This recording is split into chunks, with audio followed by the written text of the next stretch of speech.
Wala ng bisa ang mga reklamo laban sa community journalist na si Frenchie May Cumpio at lay worker Mariela Domiquel na inakusahang pinupundahan umano ng CPP-NPA noong rehimeng Duterte ayon sa Court of Appeals.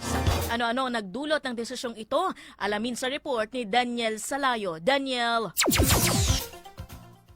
Yes, inatras ng Court of Appeals o CA noong October 29 ang paratang ng Anti-Money Laundering Council o AMLAC laban sa mamamahayag na si Frenchie May Cumpio at lay worker Mariel Domiquil dahil sa kawalan ng legal na basihan at saysay ng mga ito.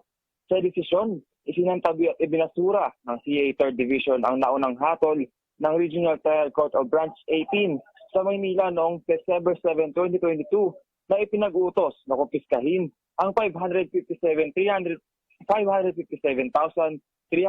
pesos nila Frenchie at Mariel na para sa Stand with Summer Leyte campaign bilang suporta sa mga magsasakang biktima ng militarisasyon sa Eastern Visayas Region.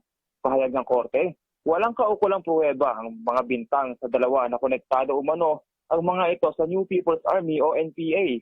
Sabay abiso na tigilan ng tahasang pagbibintang sa mga human rights advocates bilang terorista.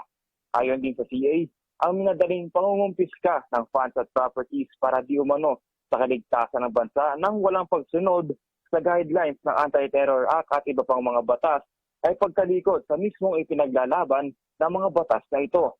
Tinanggap ng National Union of People's Lawyers o NUPL ang desisyon at sinabing hindi napatunayan ng AMLAC kung ang kinuhang pondo ay may kinalaman nga sa terorismo. Ani ng mga mambabatas, ang desisyong ito ng korte ay malinaw na kinakasangkapan ng batas kontra terorismo para patahimikin ang pamamahayag, aktivismo at gawaing masa ang pinagsisilbihan.